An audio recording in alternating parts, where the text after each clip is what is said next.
Hey,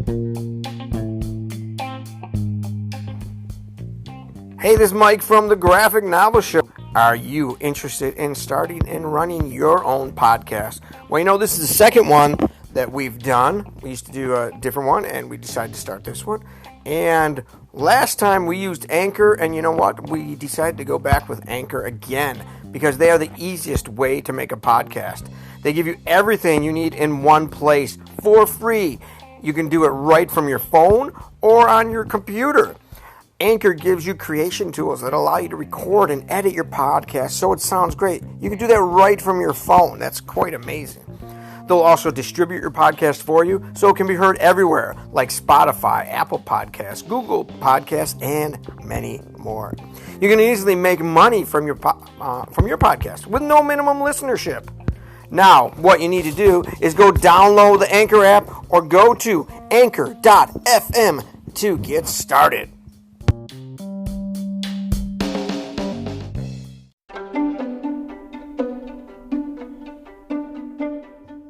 Hi, I'm Parker, and I use they, them pronouns. And I'm Mike, and I am he, him, and whatever else fits. And this is the Graphic Novel Podcast. Welcome to our show. Thanks for listening. Yeah, this is a show where we read graphic novels or sometimes some short comics, zines, things like that. And then we do a review discussion. And we can talk about a lot of different things on this show. Sometimes we talk about divorce. Sometimes we talk about abortion. A lot of times we talk about queer issues. We have kids and relationships, all different kinds of stuff. So, yeah. So it's a cool show. And we're glad you're listening. And if you like our show, we'd appreciate if you go to Twitter, go to Apple Podcasts, and give us a great rating. And if you leave a review, we may read it on the air. And if you visit us at anchor.fm, Graphic Novel Podcast, you can actually leave a voice message that we can play on the air. That's exciting. Do you remember growing up and hearing your voice, thinking how cool it would be to hear your voice on the radio? Yeah. All right. Well, and on to today's show.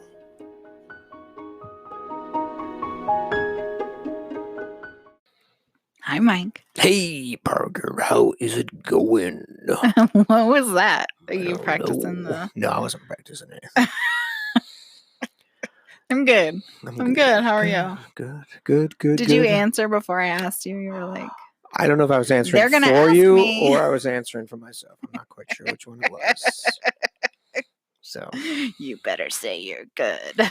All right. Welcome to second last episode during our Black History Month. We've had some great books this month. We absolutely have. What episode number are we on? I believe this is 28. Pretty good. Yes. Doing good. Yeah. Chugging along. Over 6 months. We're like 3 weeks away from going to ECCC. Do other people call it that? We do. But other people don't. Well, it's not EC squared, so it's EC. No. Emerald City Comic Con. I don't think anybody calls it that. Yeah, I don't know what, but I don't think I've heard it called ECCC. That sounds like a community college. ECCC. Well, there probably is one called ECCC. Probably. So, so people are going to get confused. It's okay. We're going to Emerald City Comic Con in Seattle. Yeah. I'm excited. Speaking of Seattle, yesterday we visited Comics Dungeon. Oh, yes. That was not a brief visit. No, that was not a brief visit. That is an awesome comic shop on 45th in We had Seattle. our youngest, who's 4. Yes, they have a great selection of young adult comics and graphic novels. She sat down and just sat in a corner and started picking up books and reading them, and it was great. And when we first went in, it was empty, and I'm like, oh, I'm gonna have to make conversation with the person, but behind the counter, because I'm very antisocial, and I know you do, but our listeners don't, and so.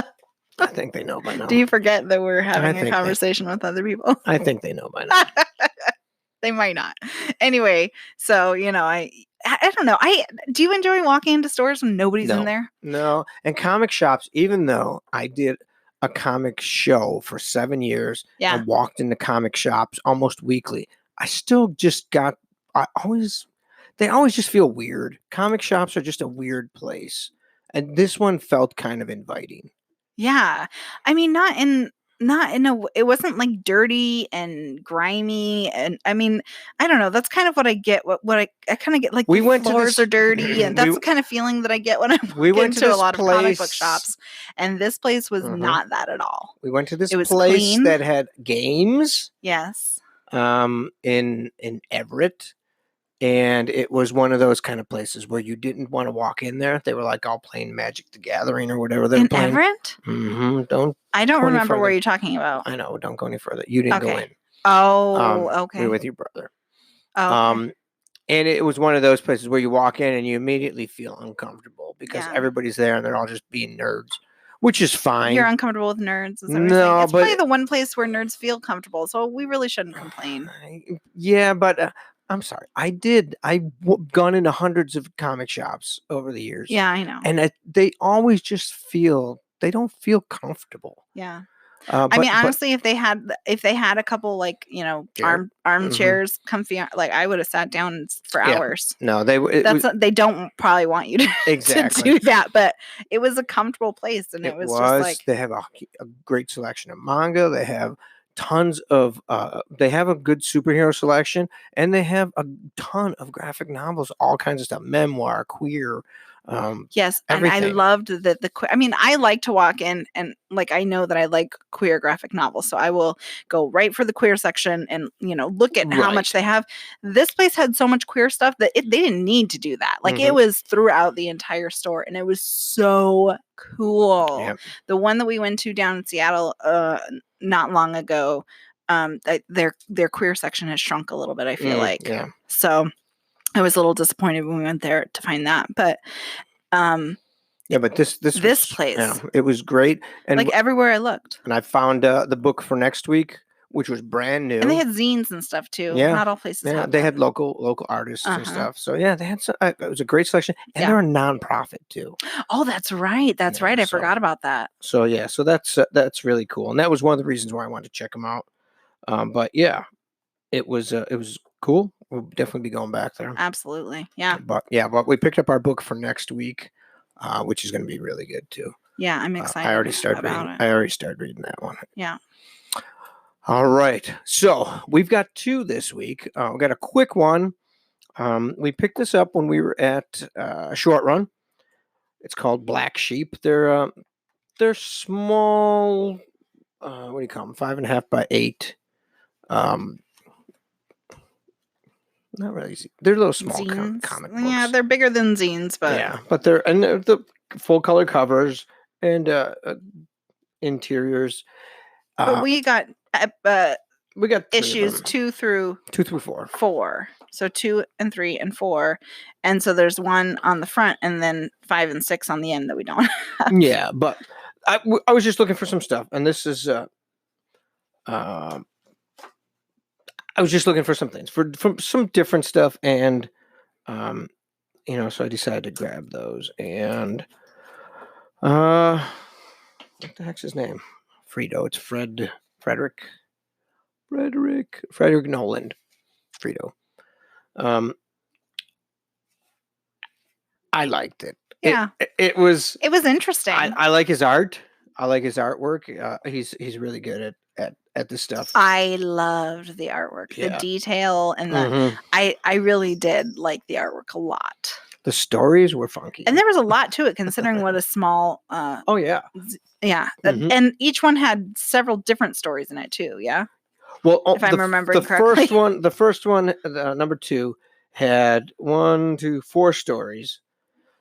So that was kind of confusing because some of them they Well, they tied ended together. up tying together because the characters. I really think that it would have helped to buy the whole. Well, I don't know if he set. had one. I think that and you bought what 4 was there. just came out at the end of the year, so I don't know if 5 is even out. Oh, okay. In fact, it says that 4 here was a beta edition, summer Ah. 2018, very close to approximation of what will be coming out. So he probably did it for shows. It was almost done, so he wanted to get it out for shows. Ah. But good stuff. It's just I don't think it's actually autobiographical. Although, I mean, he talks about when John Lennon died. He's got a story about that. And this funky story called The Balls about Uncle Zuli. He had balls just like a horse. They use the R word a little more than I was comfortable with. But that was a really funky story. I don't know how else to describe it than funky. I like how the characters, they didn't all necessarily know each other, but wait, so are you saying that you're curious if he has an Uncle Frankie, or what was his name? Zuli. Uncle Zuli? Is that your? I don't know. Because you're like, I think it maybe a little. I mean, all stories, right? Probably all creators. I don't know. Maybe they don't, but creative people tend to kind of pull from real life situations, and that usually makes the best work. You know, look at Seinfeld. All their stories were these weird things that had happened to the writers at one time or another, and they just made it into part of one of their stories. Exactly. Yeah. But all right, if you can check it out, Black Sheep. Who publishes it? Published by the Funhouse. We should probably read is there a synopsis in the back there? There is no synopsis. They're just a bunch of funky stories. The one is 2 guys. They're going out drinking, and they end up ties in with this other guy who's in one of the other stories. I was trying to like strip club, do all the just all kinds of weird stuff. Then there's the Uncle Zuli, and I can't find it anymore. But yeah, what about they go? The one main character is he's a music writer. He tries to be like kind of a highbrow. He's a reviewer. Yeah, a music writer. You're right. I understand. Reviewer. Okay. So when you say music writer, you're right. I think he writes music, which he may. But I get. Yeah. So he's picky about the kind of music he listens to and stuff. Right. But they're fun. They were fun stories, and I like him. I like his art. It's really good. I really enjoyed the art a lot. And he's got in issue number 2, the Funhouse mailbag. He's got, I don't know if they're really mail, probably not.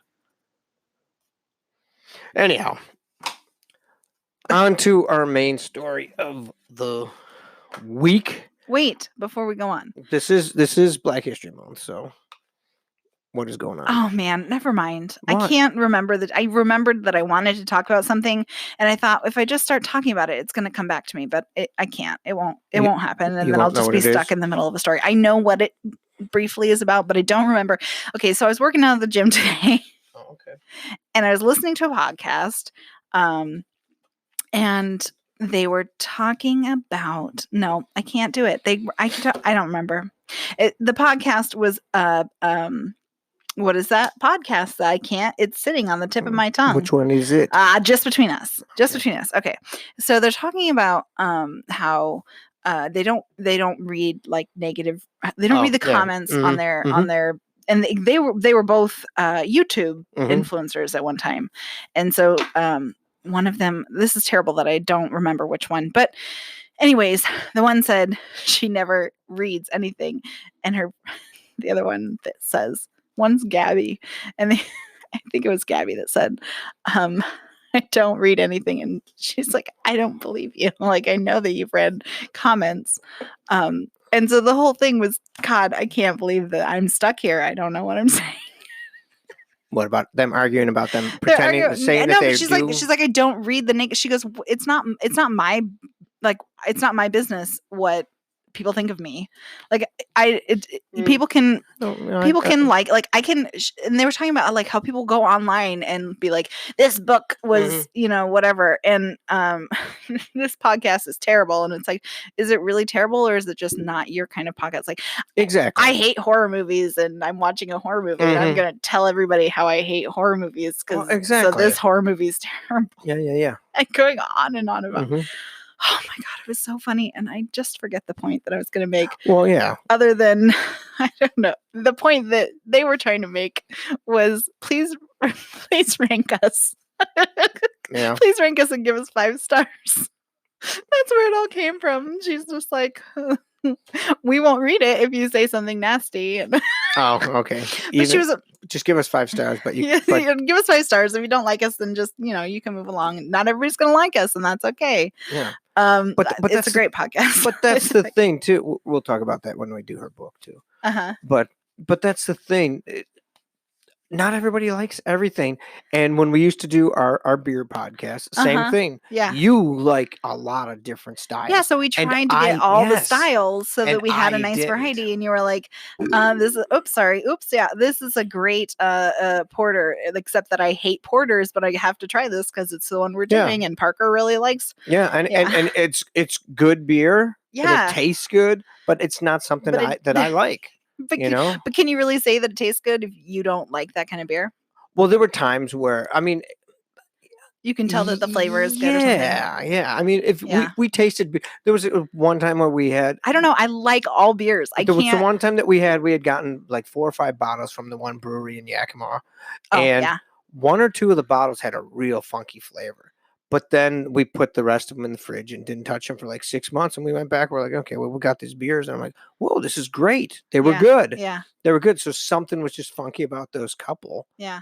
So, I mean. I remember that. Yeah, but. We were afraid to drink the other ones. Yeah. We were like, oh. Yeah, but they were good. They were. I remember. And I know when we reviewed them, we didn't say that because we don't want to bash. Well, and we had traveled with them and didn't keep them cool right away. And so we were worried that it was something that we did with them. Right. And so we didn't want to trash them and say, you made bad beer. And I don't know if you were getting that Black Sheep is not what you would normally pick up and read. Me personally. Yes. Yeah. No, but I can still appreciate, like, the artwork was amazing. Yes. And the stories were definitely different. Yeah. But it wasn't my kind of Exactly. Maybe that is where I was going with it. I don't know. I think it seemed to be. But I I'm liked glad it. that you can find my thoughts. And but I liked the path out of I liked it, and I'd read more. I would read more. Yeah. You enjoyed it a lot. Mm-hmm. All right, let's go to this week's main review that we're doing. Main review. All right, Black History Month is continuing. It is. And Fredo here was a black man, which was why we Although included very this. few black characters in the book, right? Very few, yeah. I thought that was kind of interesting. It was. But so our book this week is what? Our book this week, you don't want to say it, is Bingo Love by T. Franklin. And Mike really, really loved this book. I really loved it too, but Mike was like, Parker, you have to read this. You're going to love it. Yeah, well, you didn't love it as much as I did. I did love it as much as you did. I didn't, it's just stuff I think about all the time. Yeah. And so it doesn't hit me so hard when I see it. Yeah. But we'll talk about it. Really? Will we talk about it? Yeah. Okay. All right. So. Just so you know, it's still sitting on my brain that I can't remember whether it was Gabby or Allison that. I know. So why don't you do the overview of what Bingo Love's about? The book synopsis. Oh, is that what we're supposed to do? Yes, we don't just sit here and talk. And then I will talk about the creators. Okay, so so before I go into the synopsis, maybe I'll just go into it. Okay. When Hazel Johnson and Mary McCrae, did we decide it was probably Mary, not Mari? What did we decide there? We don't know. Okay. When Hazel Johnson and Mary McCrae met at church bingo in 1963, it was love at first sight. Forced apart by their families and society, Hazel and Mary both married young men and had families. Decades later, now in their mid-60s, Hazel and Mary reunite again at a church bingo hall. Realizing their love for each other is still alive, what these grandmothers do next takes absolute strength and courage. All right. So, the book was written by T. Franklin. She's a queer, disabled black woman who writes comics. The outfit, a blazon in the Ignatz Award-winning Elements anthology. Tears in the Eisner-winning and New York Times best-selling Love is Love, an Inclusive Press's queer romance graphic novella, Bingo Love. Let's see. Franklin won the 2017 Queer Press Grant for Bingo Love and raised almost $60,000 for this graphic novella via Kickstarter. She fights for inclusion in comics no matter the risks, and she hopes that the next generation of marginalized comic creators won't have to put up with what's been happening for the past 75 plus years. Yeah. Let's see. The art was done by Jen St. Ange. And Jen is AKA Princess Gem, she and her. She's a tatted Canadian cat mommy comic artist behind Dynamite's Nancy Drew, IDW's Gem and the Misfits, and Bingo Love, along with a selection of cover work with companies such as Archie Comics, Boom Studios, Valiant Entertainment, and Oni Press. She loves coffee, Bioshock, and anything spooky. She's definitely not several cats stacked in a trench coat. Probably. Speaking of, you know where I'm going. Several cats stacked in a trench coat. Uh-huh. What's his name? Oh my God, I don't remember his name. Think of his name. BoJack Horseman. Everybody knows immediately. Yeah. BoJack. It's not BoJack, but it's the character. But BoJack says that. That Princess BoJack Caroline says was that, doesn't Daryl he? Oh, he's definitely not three cats. Maybe he just says he definitely- has 3 cats or No, kids. He's definitely not 3 now kids. I'm He's confusing. definitely not 3 kids. Definitely not 3 kids in a trench coat with his fucking broom arm, like, and the mannequin and hand. But at least the one looks like a hand. Like, Uh-huh. you're not questioning why this. I guess people have horse heads. So Yeah. why would they question a broom arm? And the last creator is Joyce San did the colors, and oh shoot, who did the lettering? Joyce Ann, Jen St. Ange. I don't know. Yeah, it's right here. And letters by Cardinal Ray. All right. So Cardinal Ray. We were talking about that earlier. yes, I think I'm pretty sure Cardinal Ray worked on Crowded. Oh, okay. That's what we were talking about. Yep. Oh, speaking of, Talking about we them. saw the Crowded graphic novel at the comic store. It looks really So nice. pretty. Yeah, Yes, looks it really was good. sitting up. Yeah, it was right yep, by the register. Like, check this out. It It was was. like a pick or Mhm. something. The it was like owner pick whatever, or something, some management pick or something. I don't Yeah. remember. But yeah, that which I was like, hell yeah, Yeah. that's an awesome book. So And I of course did not say this out loud because I don't speak to don't speak. people. okay, so what we've got here is we've got T. Franklin comes up with this story, and she's got this great story for these queer grandmas that fall in love. They fell in love when they were young, but she's got this great story, and she's like, I can't take this to, and they're black too. Yes. And she's like, I can't take this to a comic publisher. They're all going to say no because an article I was reading, she said they're all white, straight men, gatekeepers. And she's like, nobody's going to publish this stuff. Uh-huh. So what she did was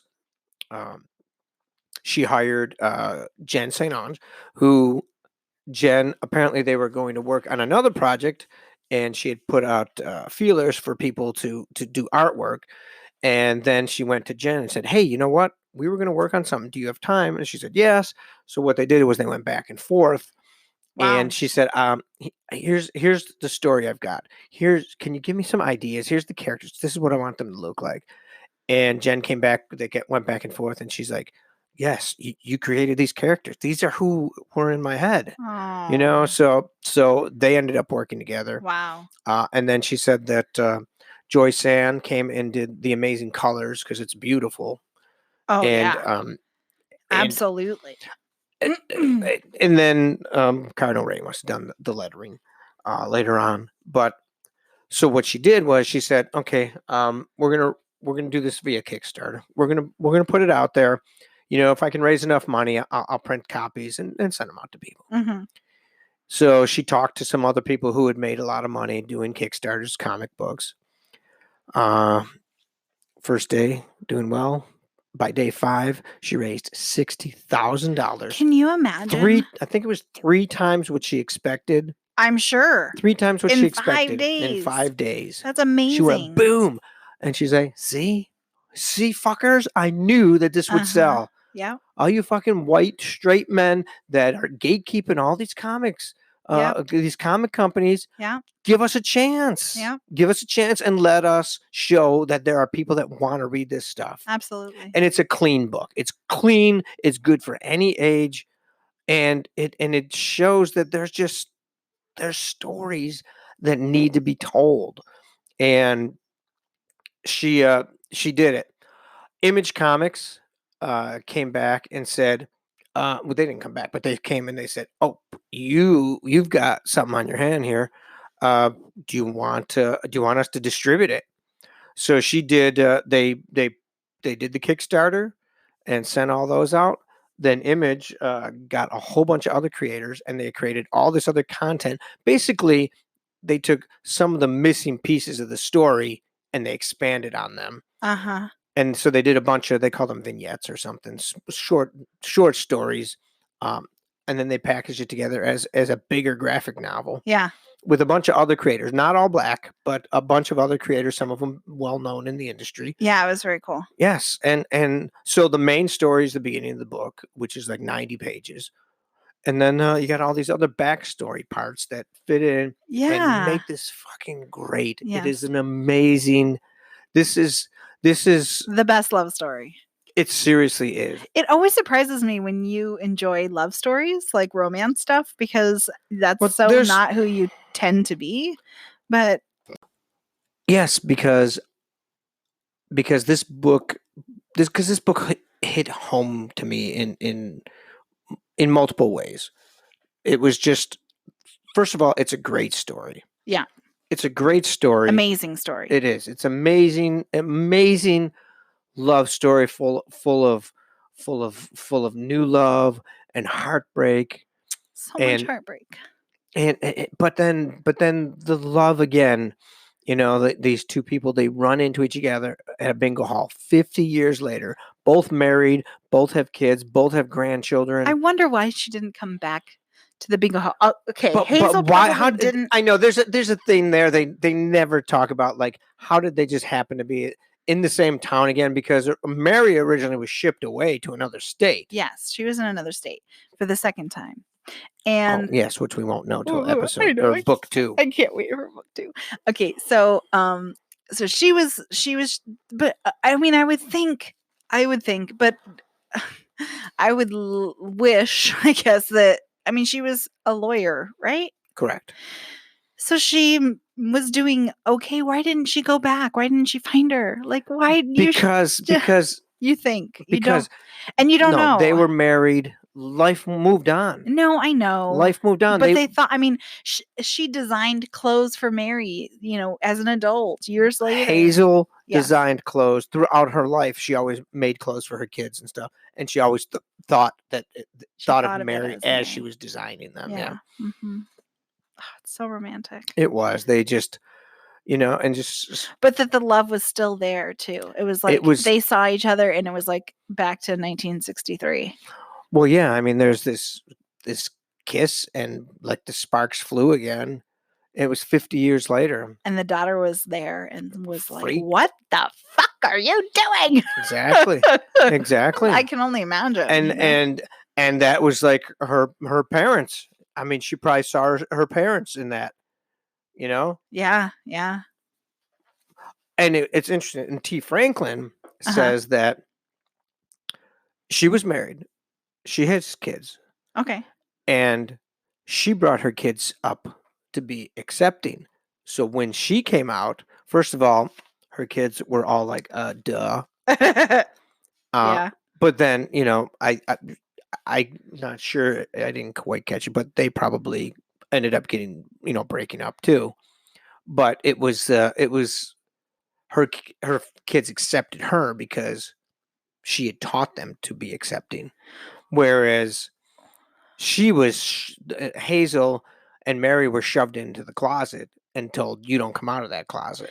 Right. And so they probably didn't teach their kids that.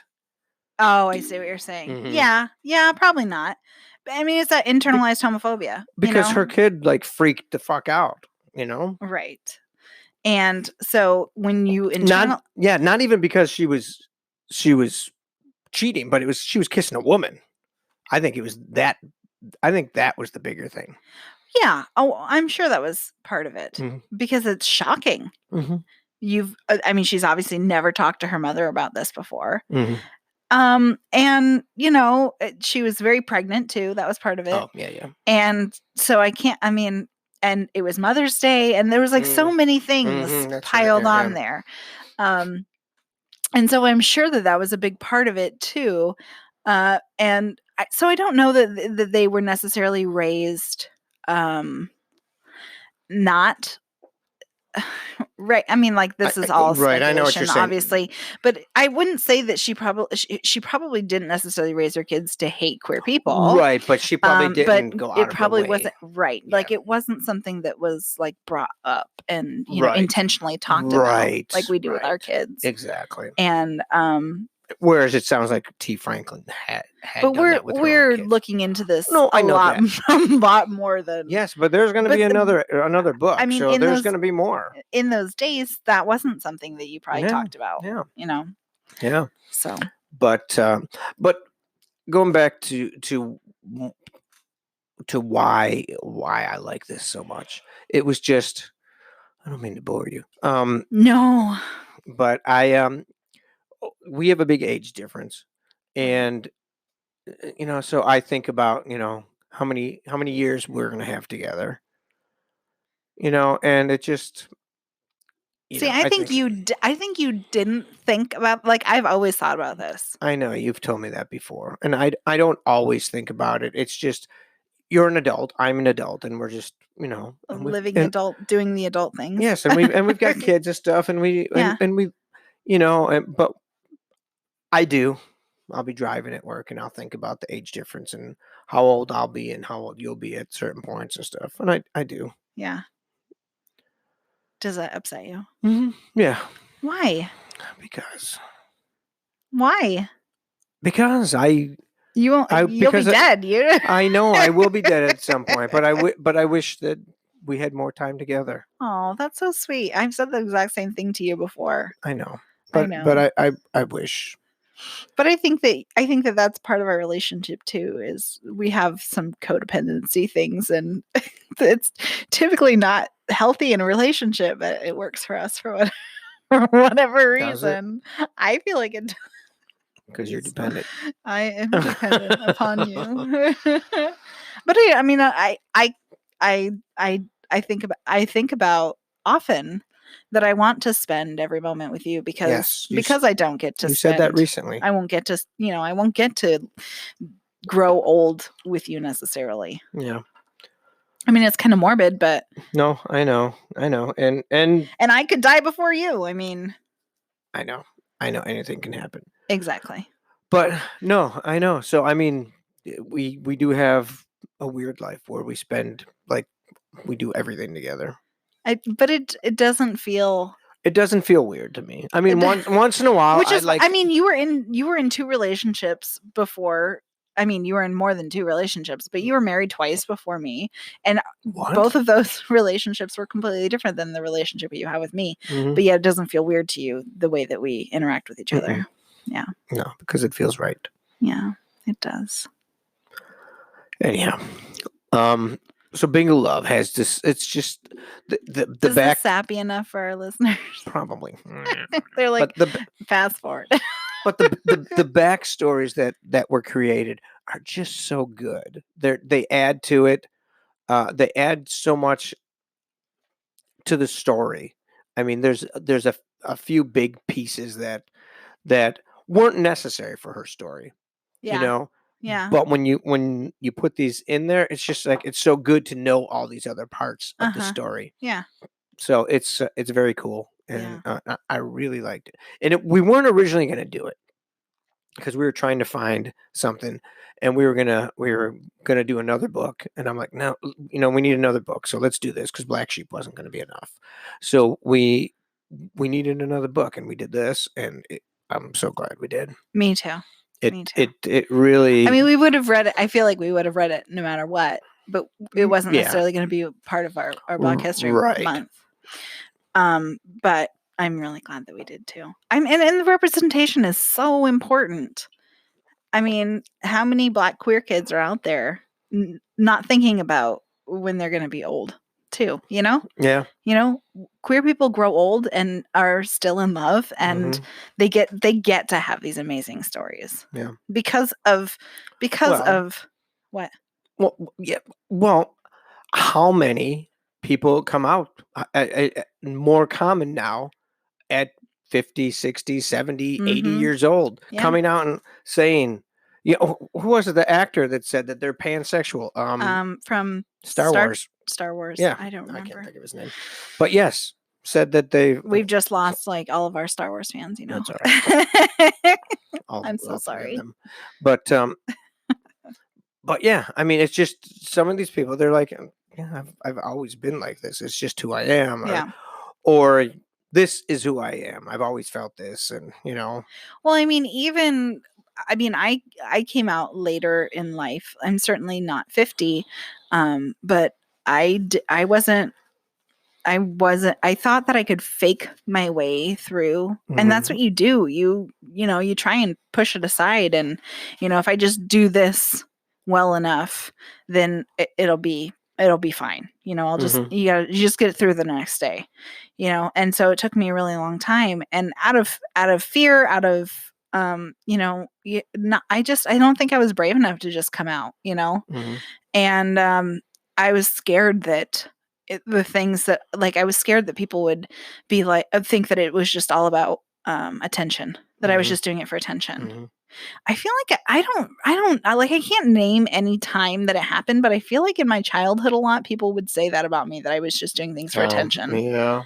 And that's why I'm really careful not to say it to our kids, because I feel like it was said about me, but I couldn't tell you who said it or when it was said or why it was said, but I feel like it was said a lot. So I try and very intentionally not do things that might bring attention to me.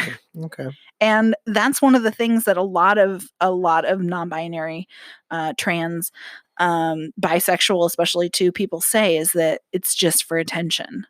Oh, right. Yeah. Especially the bisexual stuff. Yeah. Bisexual, non-binary as well, too, because yes, because you know, especially if you were assigned female at birth and you still present relatively, you know, quote unquote femininely, then you're just saying you're non-binary and using they them pronouns for attention. You know, and it's like, no, I'm not. That's not how it works. And I've just recently been like willing to not realizing that I can do things not for like I could wear makeup if I wanted to. You know, like I feel like I intentionally don't wear makeup sometimes. And I know that growing up, I intentionally wore makeup because that's what I thought I was supposed to do.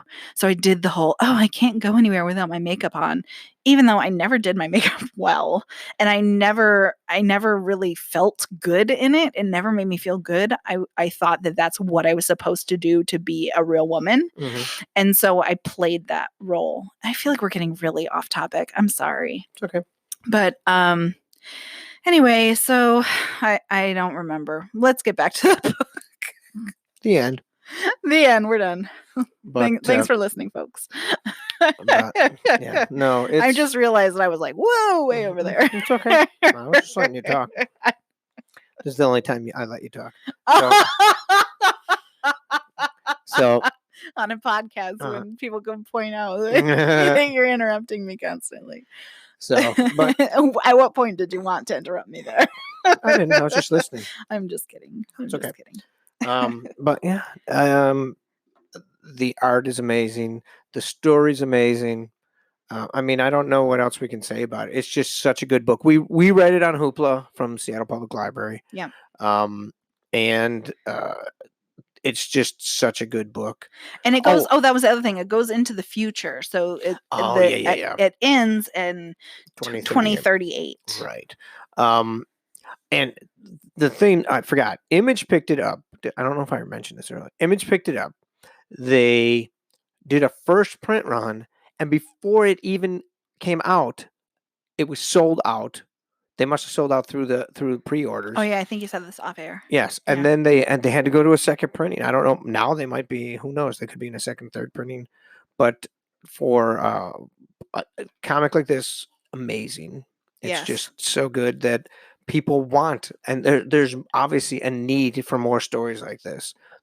There's a need for things, and the book we have next week, again, another story that needs to be told from the Black perspective. It's about Attica. The book just came out literally this month. So it's and reading it, I'm like, this is how history needs to be told. Yes. Yeah. Yes. We need the 500, 600, 700 page history books with copious references and all that. We need those dates. They're not necessarily. Well, we need that stuff because you need the real stuff. But I don't think that that's what gets people interested in history. But you do stuff like this, these graphic novels of history that are accurate. Yes. And I think you can get more kids involved and listening to history and paying attention to history. Yes, and the accuracy there is the key. How much of our history is completely, there's people in the South that are learning in school that the Civil War was about states' rights. States' rights, exactly. And they states' rights to do what? And they probably are taught that they won too. But do you think they're really taught that they won? I don't think they're taught they lost. You really? Why?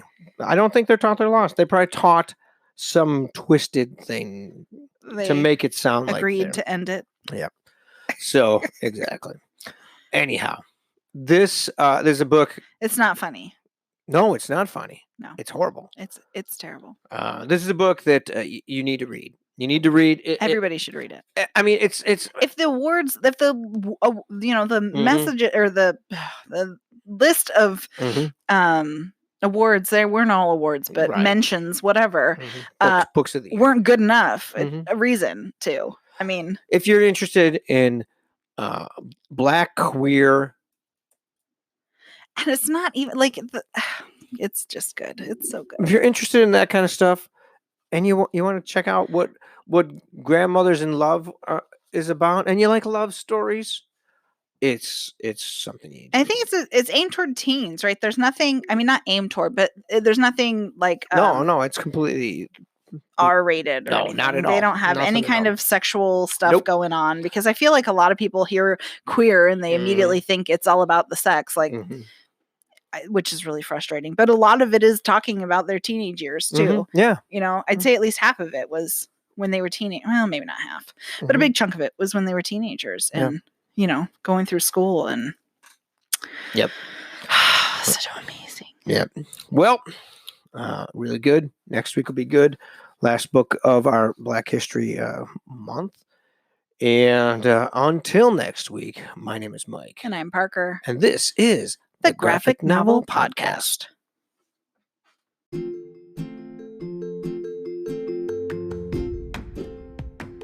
Thanks for listening to the Graphic Novel Podcast. Make sure you find us on Facebook and Instagram and Twitter at Graphic Novel Pod.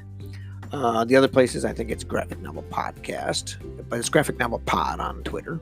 I was surprised I remembered that much. So I know, because you know what? I would not have remembered that. That was good. And if you like the show, please go to your favorite store that you listen to podcasts and at least give us a 5-star. Or if you have the time, leave a review. You can send us an email at graphicnovelpodcast@gmail.com. Tell your friends about us. Definitely tell your friends about us. Check us out. Visit us on social media, on Twitter. That's where I am the most. It's on Twitter. I try to avoid Facebook at all costs. And you can also, if you go to anchor.fm /graphic novel podcast, you can go to our site and you can leave us a voice message. And if you leave us a nice message, maybe we'll play it on the air.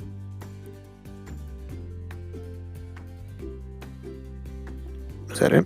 Nothing else? You don't want to say anything else? Nope. Good for you, Krabby Butt.